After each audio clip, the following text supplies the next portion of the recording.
Alrighty people, what's up? Welcome back to the channel.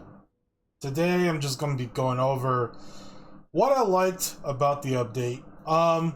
Honestly, there's not too much to dislike about the update. Whatever you dislike about the game, you're probably going to dislike about the game, honestly. But let's talk about what I liked about the update. As I was making this, I literally pre-recorded some stuff and I just threw that recording away because I was just like, it's kind of whatever. I will say I think that the storyline for SML, his insecurities about his RK and all that stuff, and a Vulgus impersonating him, and not impersonating him, but impersonating his ability by blowing stuff up. You know, all that was cool. It's like a self-realization, yeah, it's like a self-realization thing, self-confidence thing, that type of thing, being comfortable with yourself. You know, cool message. But honestly, stories like that, I kind of don't really care too much about, really. I literally just got done watching Rooster Fighter, and it kind of just had that same thing in that episode with the younger brother of the main rooster. I forget their names. It's like Keiji and Keijiro, something like that, right? But yeah, so that was all cool. But as I was doing that recording that I threw away, I also heard that Destiny 2 is dead, basically, for at least dead after next month. Their last update's like the 6th or the 9th. Oh, jeez, indigestion. But yeah, so Destiny 2 is dead, so that Marathon can die after, right? Again, I have some friends who play Marathon. They play it every now and again, but they definitely did stop playing after like a couple days, right? And that tells me all that I need, right? If they're playing it every day, it's a good game. If they're not, then it's trash. And of course, there are people who, you know, they play a game for a bit, stop, play another game, come back whenever they feel like it, right? And that happens to everybody. But when certain games are really fun, like especially in my friend group, we're playing it 24/7, if not every day for a couple hours, right? And so yeah, that was that. Other updates: the gun, Ultimate SMO, the Battle Pass gun, these people being in my way, swear to God, and NS and Volby updates. So let's go ahead and talk about Ultimate SMO, since I already have him up here. Ultimate SMO, really cool, somewhat fun. The way that you have to play his Rampaging Bomber build is a little interesting. Mostly because you have to proc your taunt, do your thing, let this stack up, it'll blow up by itself at some point. This is your movement ability. This you can just throw and it'll blow up when this blows up, or you can just do it manually by pressing it. And then you just reapply the taunt to yourself every now and again. Very weird playstyle. Honestly, not my thing. But Ultimate SMO does look sick. The way I colored this is based off of Dukamon, and then this one is Imperial Dramon, but the way with the color schemes and all that, it just looks like this. It could be better. But yeah, I've been on a Digimon though spree recently. But yeah. So this one's cool, you know. Ultimate SMO is cool. Yeah, Rambo, what else, right? Fire Tech Reactor, Double Plague, Double Hunter. You could go for Slayer. If you have a high cooldown one, or a fire on your rolls and all that stuff, right? But it's whatever. Moving on, talking about the Whirlwind, really good gun. Screenshot that if you wish. Could I try to get this fire rate purple to gold? Yes, but I'm only losing out on like 0.3%. Like, this is like max roll purple, so I don't care. Yeah. This is my build. You can change Praying Spray to Compulsive Magazine, especially around storage, I mean. And it's still good. Whirlwind, probably the best gun of this update. Changes so much of how you play. It is really good. It's an AoE clearing gun, kind of like your Thunder Cage, and honestly, maybe better than the Thunder Cage. Really, really strong gun. Looking at the details, now, for some people, your damage may not be this because this is a fully maxed out gun. I think it starts at the firearm damage percentage. So I think like 250. It goes all the way up to 300. The firearm damage is like down to like 60 or something like that. This one's not even at 700. 250, not even there. Jump increase, not even there. Right. But once it's fully maxed out, this gun, bonkers. Absolute clean screen clearer. And if you're running with Serena, even better. Right? This is probably the best gun of this update in a while.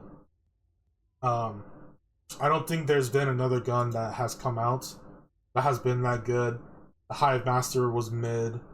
The Shadow is not a gun, it's a melee, and it's probably the best melee. Hypernova's whatever, and the Deus Ex Minus is trash. The Hammer and Anvil is now popular because of NS. We'll go over that in a bit. But yeah, like, there hasn't been any other gun that's been absolute bonkers, other than the Whirlwind. And, oh yeah, Crime and Punishment was kind of whatever too. But now talking about the Frenzied Locomotive, this gun is complete and utter garbage.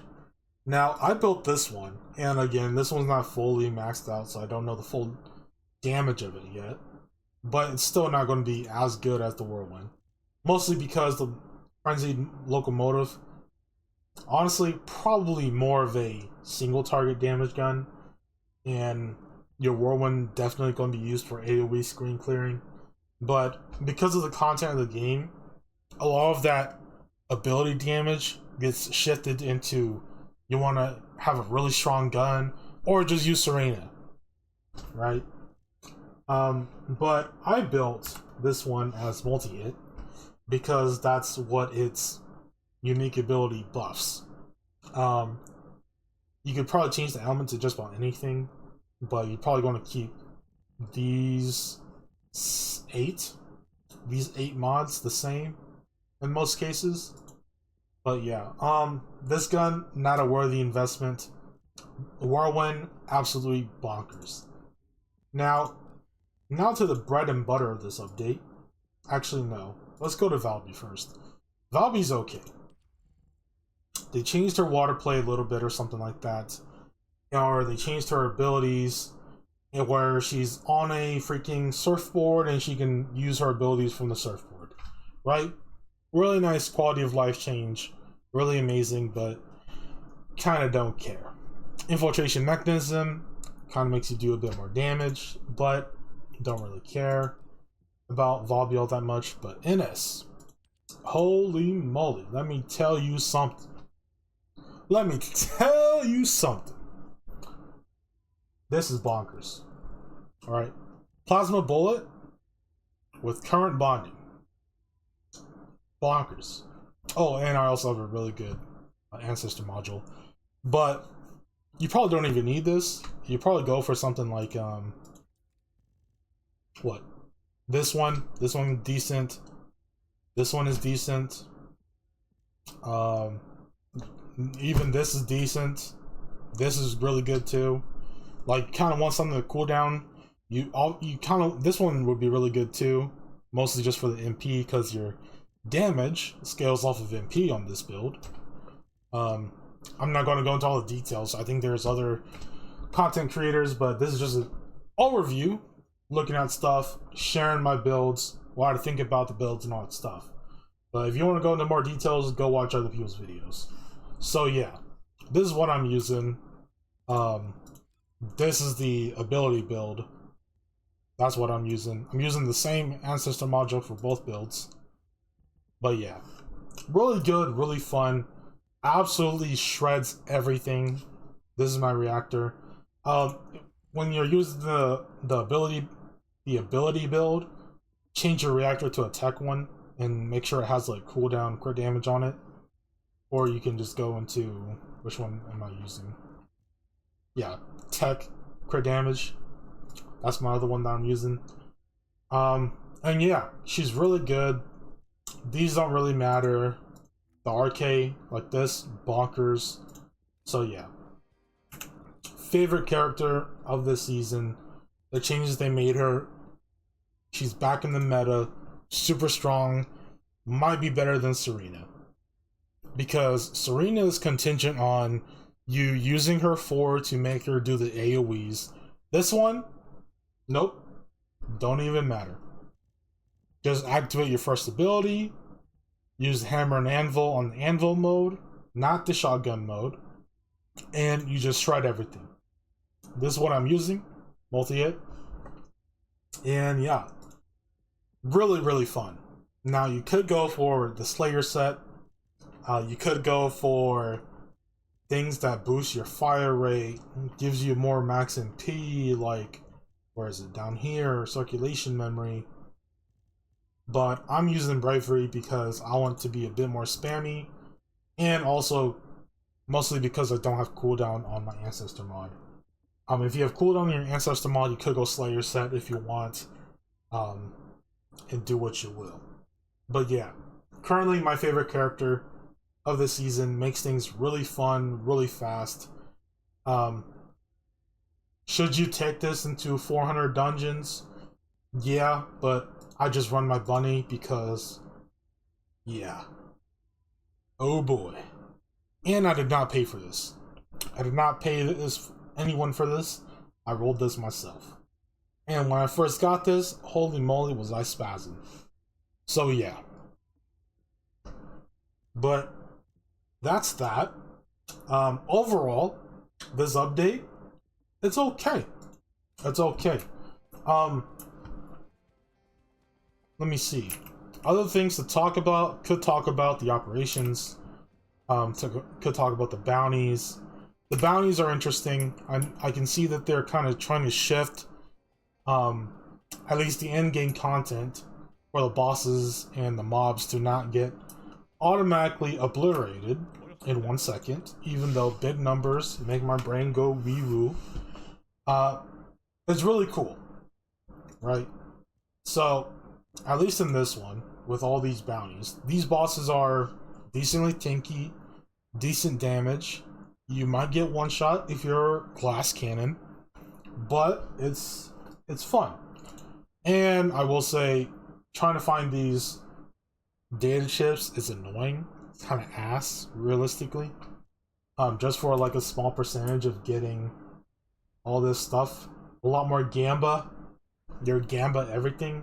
I'm not a big fan of that. But yeah, it's whatever. I don't really care about the bounty system. It's something just to do for like once a day. But I probably won't even do that. Onslaught mode is the end game mode. It's okay. It's not a true endless mode like in other types of games, like that thing in Marvel Rivals or something in like Warhammer Space Marine 2 or Zombies in COD.